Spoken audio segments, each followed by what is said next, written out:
Hola Masters, bienvenidos. En esta ocasión vamos a hablar sobre transfusión de plaquetas. Vamos a hablar de concentrado plaquetario, vamos a hablar de aféresis plaquetaria, de estos dos productos ya sea leucorreducidos o irradiados. Vamos a hablar sobre indicaciones, contraindicaciones, vamos a hablar de las dosis, de los incrementos esperados, cómo se conservan y de los riesgos de la transfusión asociada a las plaquetas. Los invito a que se queden hasta el final. La información es muy interesante, es bastante importante y es lo más resumida posible que se pueda hacer.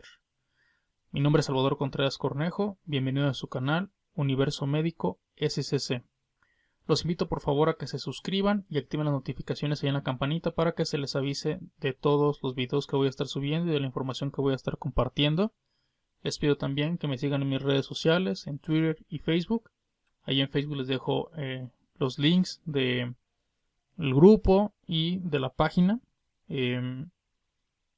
Recuerden que cada lunes, miércoles y viernes voy a estar haciendo videos para los médicos y cada martes videos para pacientes con información relativamente importante para ellos. Después de este pequeño intro, comenzamos.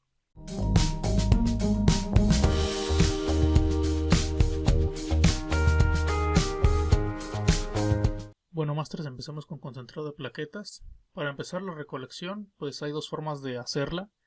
La primera es que se aíslen y se junten plaquetas de unidades de sangre completa donada, a lo que se llama pool de plaquetas, o recolectando plaquetas por aféresis directamente de un solo donante. Cuando son plaquetas agrupadas, se pueden aislar una sola unidad de plaquetas de cada unidad de sangre donada mediante centrifugación de la sangre total en un sistema de recolección especial cerrado que separa las plaquetas de los glóbulos rojos. El número de plaquetas pues varía de una unidad a otra, varía según el recuento de plaquetas que tenga el donante y tiene más o menos un rendimiento de unas 70 millones de plaquetas por cada unidad.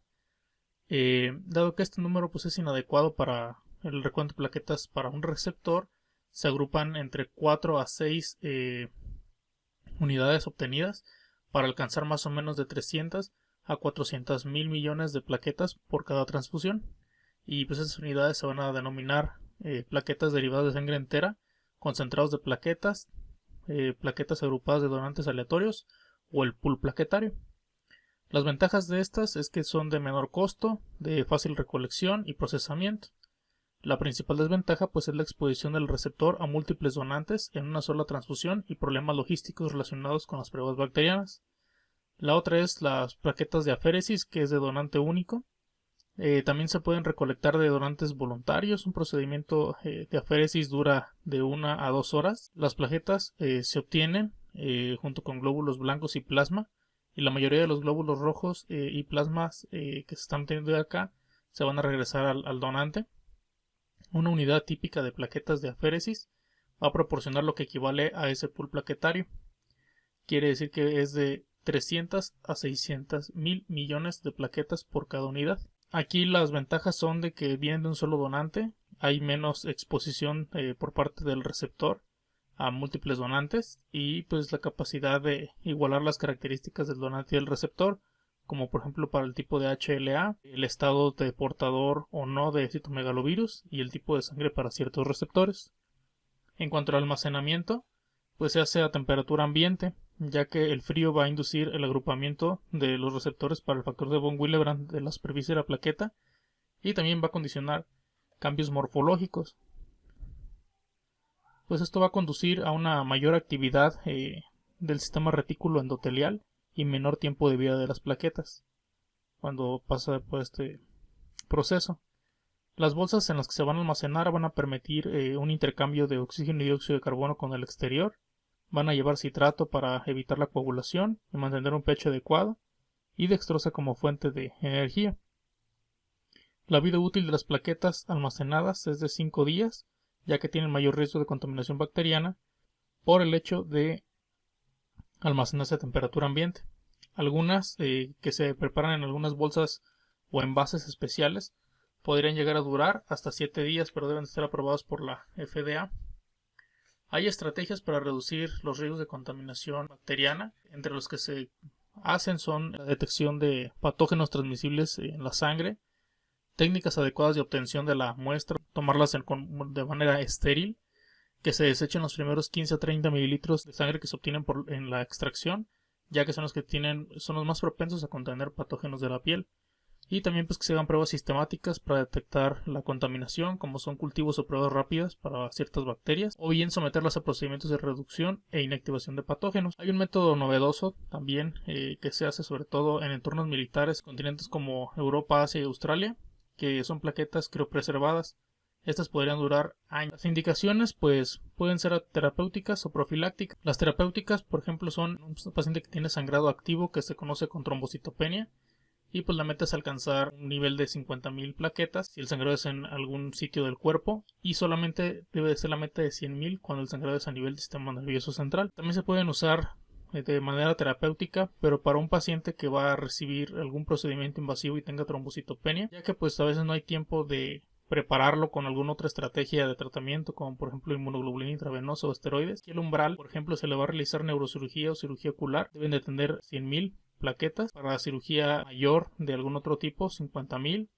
Para procedimientos endoscópicos que deben de llevar también cierto tratamiento terapéutico, debe ser 50.000. Y para los que no llevan tratamiento terapéutico, que solo es diagnóstico, de 20.000. Para broncoscopía con lavado broncoalveolar es de 20.000 a 30.000. Para la colocación de un tétano venoso central es de 20.000. Para punción lumbar de 10.000 a 20.000. Si el paciente tiene alguna neoplasia hematológica. Y para paciente que no tiene neoplasia hematológica, entre 40.000 y 50.000. Para alguien que se le va a aplicar anestesia epidural, de 80.000. Y para aspiración o biopsia de médula ósea, de 20.000. En cuanto a profilaxis, para sangrado espontáneo, pues se pueden esto hacerlo en base a ciertas generalidades y también para escenarios específicos. En general, pues se va a transfundir un paciente que tiene plaquetas menores de 10.000 debido a supresión de la médula ósea, y se usan umbrales pues más altos, habitualmente entre 20.000 y 30.000, para pacientes que aparte de esto están con fiebre o están sépticos, ya que la inflamación, infección y fiebre pueden coexistir también, y estos van a aumentar el riesgo de sangrado. Mención especial los que tienen leucemia promielocítica aguda y que tienen una coagulopatía ya coexistente. Para ellos el umbral de transfusión de plaquetas es de 30.000 a 50.000.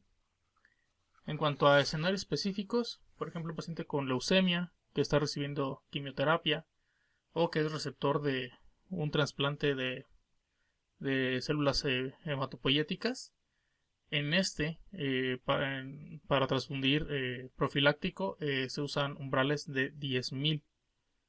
Siempre y cuando, pues les digo, no tenga fiebre, no tenga infección, sino el umbral es hasta 20.000, 30.000. Para los que tienen leucemia mieloide aguda, estos pacientes usan niveles de 10.000 como punto de corte, que tengan sangrado mayor a cualquier otro nivel, y que este sangrado pues sea mayor que un sangrado petequial.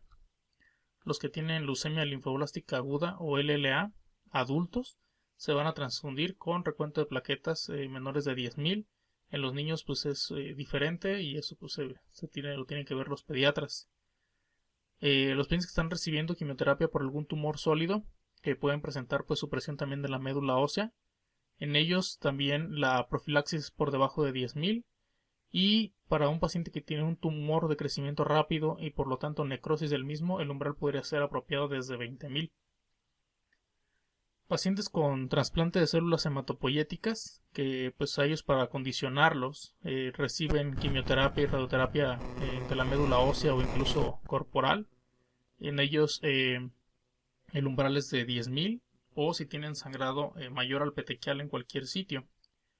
Los que tienen trombocitopenia inmune, o antes llamada púrpura trombocitopénica inmunológica o PTI primaria, en estos pues los anticuerpos antiplaquetarios van a destruir las plaquetas circulantes y los megacariocitos de la médula ósea. Las plaquetas circulantes pues van a ser totalmente funcionales, pero van a ser muy, muy bajos los niveles. En ellos pues el sangrado es raro, incluso cuando tienen trombocitopenia grave, que tienen menor de 30.000 plaquetas. Entonces en estos pues tendría que ser una estrategia de transfusión más específica, al igual que para los que tienen púrpura trombocitopénica trombótica o trombocitopenia inducida por heparina. Aquí hay que valorar pues, riesgos y beneficios. Los que tienen enfermedad hepática o coagulación intravascular diseminada, pues en estos se van a usar transfusión de plaquetas solo en el contexto de que tengan sangrado activo. En cuanto a otras enfermedades hereditarias, por ejemplo, en el síndrome de Wiskott-Aldrich o la tromboastenia de Glanzmann o el síndrome de Werner-Soulier, el sangrado en los pacientes se va a tratar también con transfusión de plaquetas y algunos otros agentes hemostáticos.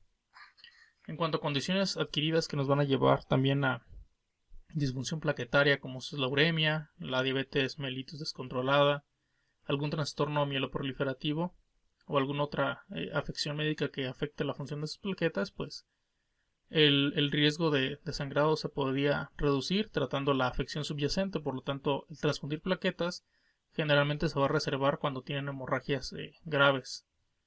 En los pacientes que están usando algún agente antiplaquetario, como puede ser clopidogrel, la aspirina, los AINES o antagonistas del receptor de glucoproteína 2B3A, por ejemplo, abscizimab, en estos pues realmente lo que se hace es suspender el agente antiplaquetario, y si esto no funcionara y siguiera sangrando, pues ya se tendría que considerar la transfusión. En el paciente que tiene pérdida de sangre masiva, ya estamos hablando de un paciente que es, por ejemplo, en una cirugía, que empezó a sangrar demasiado, o algún paciente policontundido, aquí se usa una proporción de transfusión de glóbulos rojos muy alta.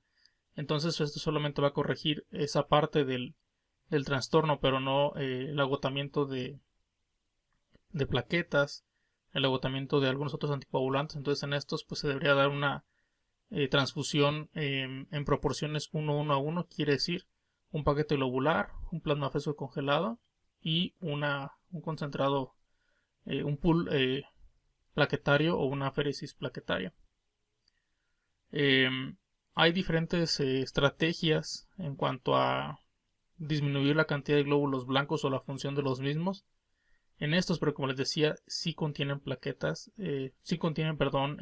glóbulos blancos, estos concentrados plaquetarios. Por ejemplo, la leucorreducción pues elimina la mayoría de los glóbulos blancos, y estos pues es una práctica estándar en muchos países. En algunos otros pues no es así, tendría que pedirse específicamente que sean leucorreducidos. Las indicaciones para este tipo de concentrados serían reducir la inmunización al HLA, la transmisión de citomegalovirus, reducir la inmunomodulación asociada a las transfusiones, la lesión pulmonar o el TRALI, paciente que va a ser sometido también a un bypass cardiopulmonar, o también reducir las reacciones transfusionales no hemolíticas febriles. También hay los irradiados, los cuales sobre todo es para prevenir la enfermedad asociada a la transfusión, que es de injerto contra huésped, en la cual pues estos glóbulos blancos que van dentro del concentrado plaquetario van a atacar los tejidos del huésped y van a ocasionar pues complicaciones graves e incluso fatales, tanto en individuos que están inmunodeprimidos como en algunos otros que sí son inmunocompetentes. Esta radiación pues va a dañar los núcleos de los linfocitos de la sangre del donante, de modo que no puedan proliferar y no generar una respuesta inmune contra el receptor. Las plaquetas pues como son anucleadas, esto es importante porque sus funciones no se van a ver afectadas por la radiación, aunque sí puede haber un ligero pues efecto sobre la supervivencia de las plaquetas debido al daño a su membrana celular. Habitualmente se irradian con una fuente de cesio de hasta 25 grays.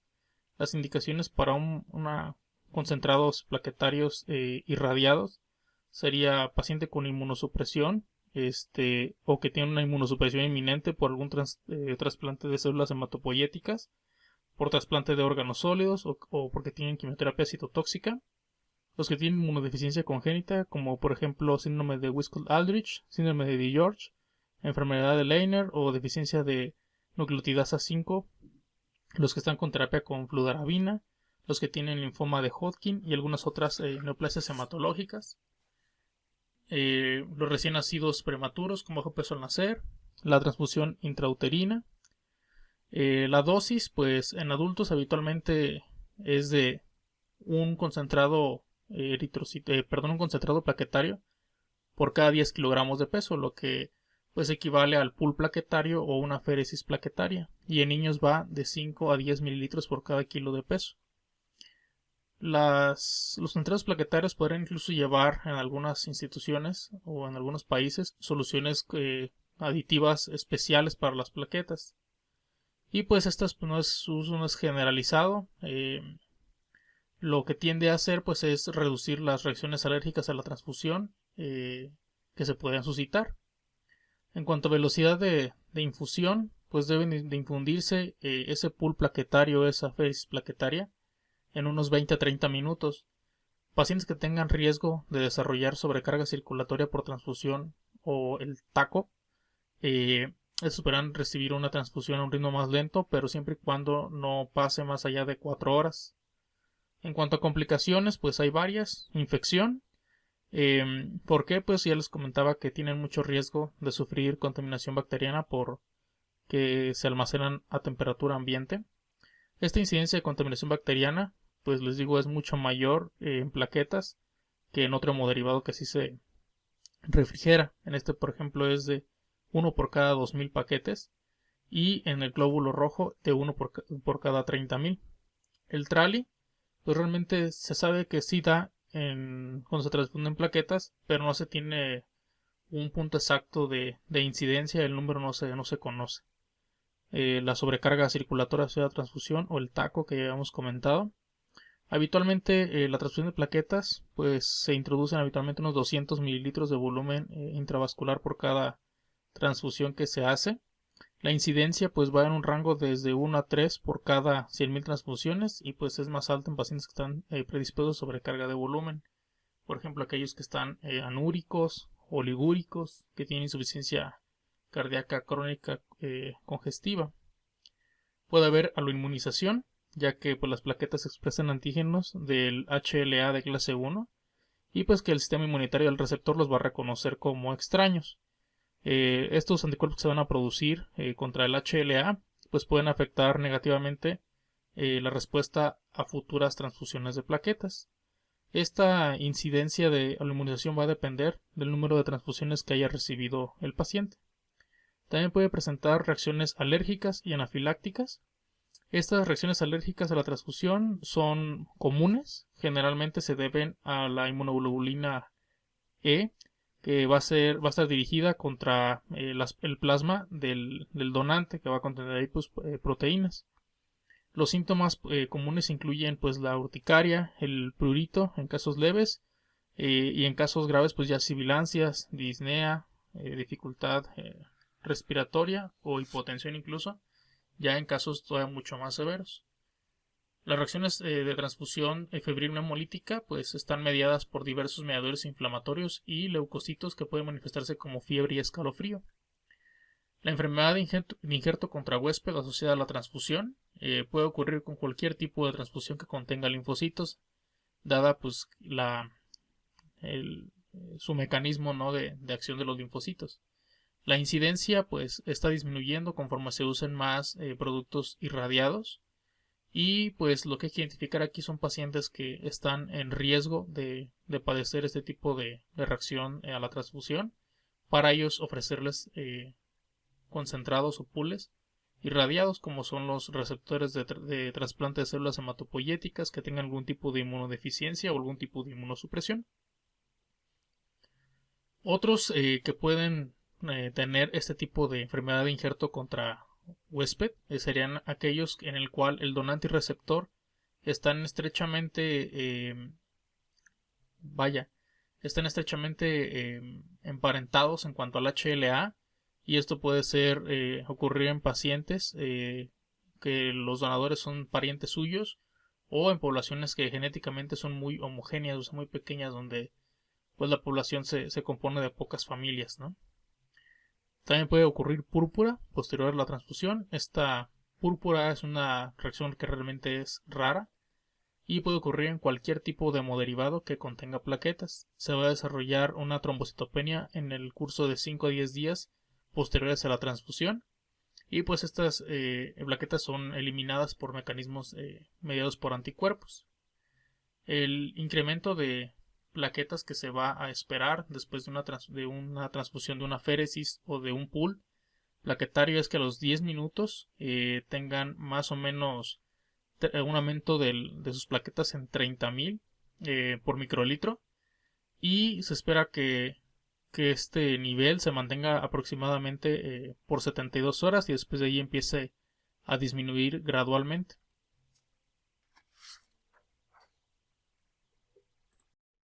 Muy bien, Master, pues hemos concluido la revisión del tema de transfusión de plaquetas. Espero que toda la información que les comenté haya quedado clara, que haya sido lo más provechosa posible para ustedes. Si fue así, dale me gusta para yo saber que estoy haciendo las cosas bien. Eh, Suscríbete y activa notificaciones para que se te avise cada que suba un video nuevo que pueda ser potencialmente importante para ti, que te puede interesar. Si ha quedado alguna duda, alguna pregunta o quieres aportar algo sobre el tema que crees que es importante o que los demás deban de saber, coméntalo, déjalo ahí en un comentario eh, para estar todos allí en contacto. Muy bien, pues eso es todo. Espero haber cumplido el objetivo de esta pequeña presentación. Cuídense, que tengan un excelente día.